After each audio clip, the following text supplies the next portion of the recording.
मैं संजय कुमार, आप देख रहे हैं बिहार न्यूज 25। हमारे साथ एससी राजद के SC ST के प्रदेश अध्यक्ष साधु पासवान जी। सर, चैनल पर स्वागत है। सर धन्यवाद, शुक्रिया आपको और आपके दर्शकों को।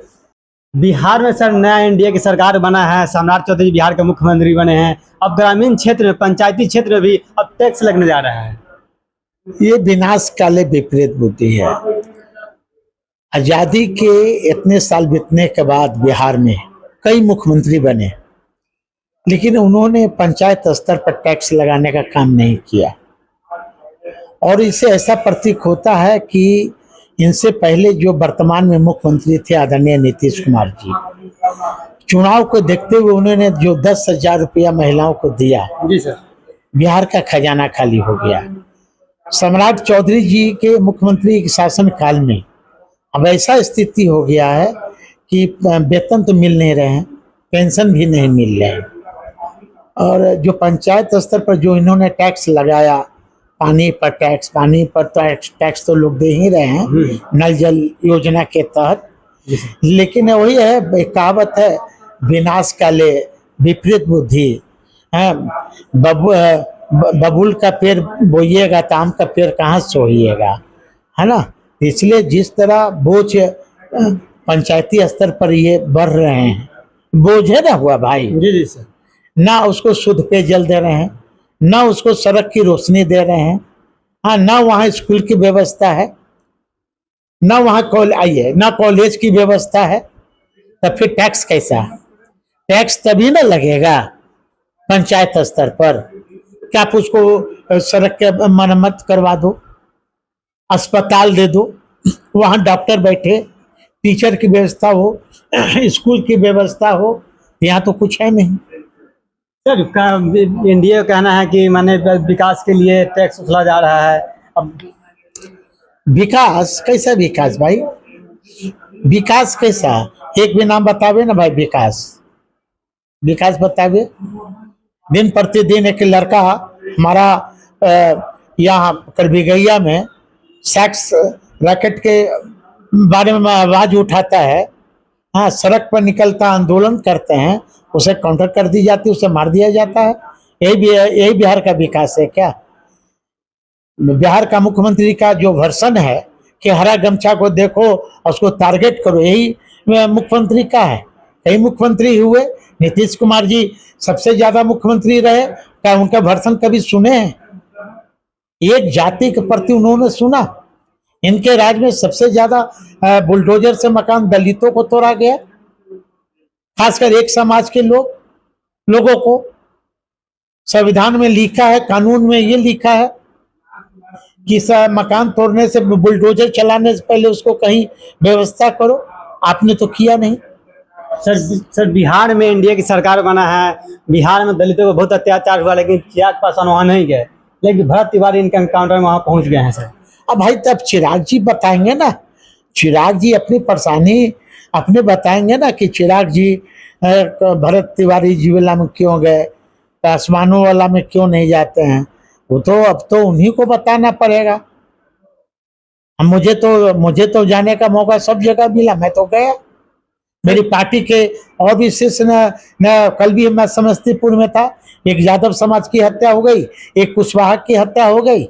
पार्टी के निर्देश पर मैं कल भी गया। सर, बांकीपुर चुनाव चल रहा है। सर, एनडीए की ओर से 40 स्टार प्रचार को सूचित किया गया है, जिसमें चिराग पासवान, दलित मांझी जी भी आगे है, मन प्रचार करेंगे, लेकिन राजद की ओर से नहीं जारी किया गया स्टार प्रचारक की लिस्ट। देखिए,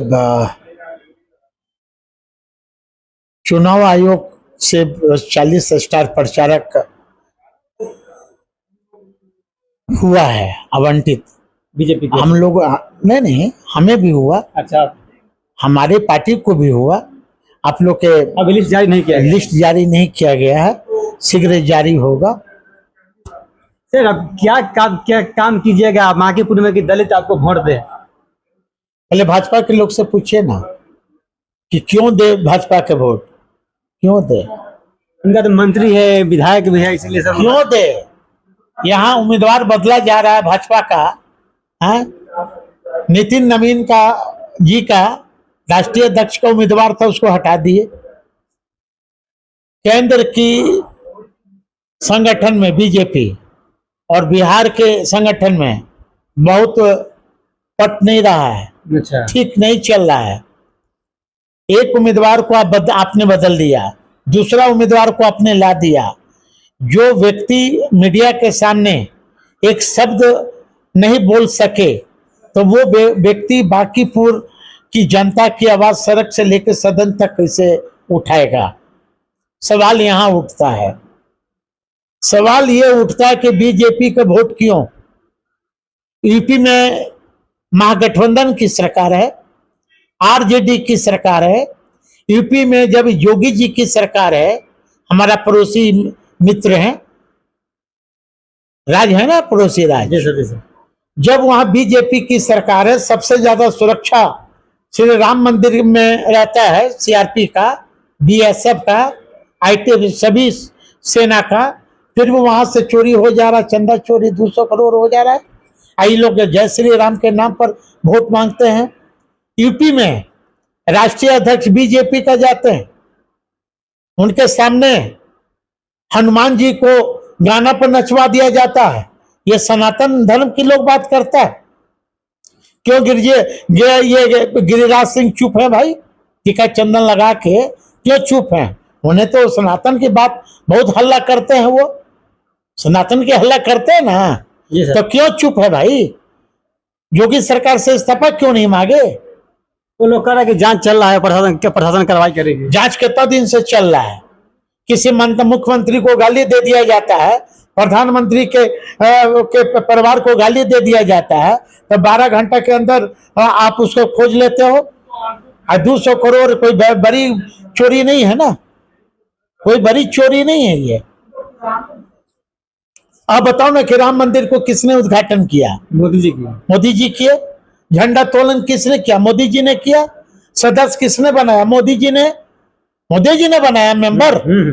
हाँ, और आरटीआई से बाहर किसने किया राम मंदिर को? मोदी जी ने किया। तो जब मोदी जी ने सब चीज किया, शिलान्यास से लेकर भूमि पूजन से लेकर, तो फिर चोरी हुआ। अटल बिहारी वाजपेयी जी अपने प्रधानमंत्री के शासनकाल में लोकसभा में बड़ा अच्छा शब्द बोले थे, याद है उनका भाषण? क्या बोले थे अटल बिहारी वाजपेयी?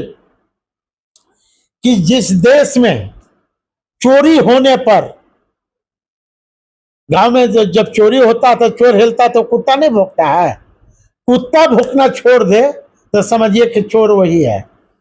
ये मेरा वर्षन नहीं है, ये माननीय अटल बिहारी वाजपेयी का वर्षन है कि चोरी होने पर जो नहीं चौकीदार बोले, समझिए कि ओरिजिनल चोर वो है। सर बांकीपुर क्या इंडिया महागठबंधन जीत पाएगी? देखिए अभी इतना जल्दी कहना उचित क्योंकि महागठबंधन में सर एकजुट नहीं लग रहा है। नहीं संयुक्त कार्यक्रम हो रहा है, राहुल गांधी कांग्रेस का, वीआईपी का, सीपीआई का। आप बताइए कि हमारे पार्टी में कल बैठक था महागठबंधन का, सभी लोग आए जो हमारे महागठबंधन फील्ड में नहीं दिख रहे हैं, सिर्फ बैठक कर रहे हैं। ऐसा है ना, कल हमारे पार्टी में एनडीए महागठबंधन में बैठक था और कल ही लिस्ट बना है कि हमारे यहाँ कई वार्ड हैं बांकीपुर में। कौन सा वार्ड में हमारे पार्टी का विधायक पूर्व मंत्री, इनके नेतृत्व में 17 टीम बनी है, 17 लोगों का। आज से लोग रनिंग कर रहा है।